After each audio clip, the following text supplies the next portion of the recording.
शेतीचे सर्व काम एकच मशीन करेल असं म्हणून आम्ही एक व्हिडिओ बनवली होती हिरा ब्रश कटरबद्दल। त्या मशीनच्या साहाय्याने तुम्ही तुमच्या शेतातलं तण काढू शकतात, तुमचं जे सऱ्या पाडणं आहे ते पाडू शकतात, काही मातीचे ढेकूळ फोडणे ते करू शकतात, काही फळबाग आहे आणि त्याच्या अवतीभोवती तुम्हाला जागा साफ करायची आहे ते करू शकतात, काही हार्वेस्टिंगचे कामं करू शकतात की बाबा काही पिकं आलेत की ज्याला कट करायचं आहे तर ते करू शकतात।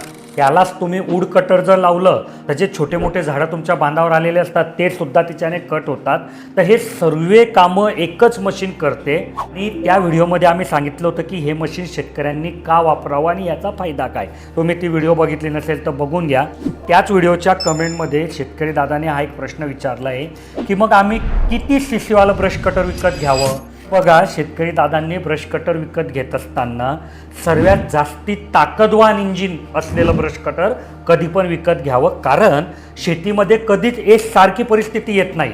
कधी खूप जास्ती लोड येतो, कधी हलकं काम येतं, पण ज्यावेळेस लोड येतो ना त्यावेळेस ते काम सुद्धा होऊन गेलं पाहिजे। जे ट्रॅक्टर का प्रसिद्ध झालं, शेतकऱ्यांचं आवडतं का ते बनलं, कारण ट्रॅक्टर कुठल्याही परिस्थितीत काम करून जातं, त्याच्यामध्ये ताकद असते।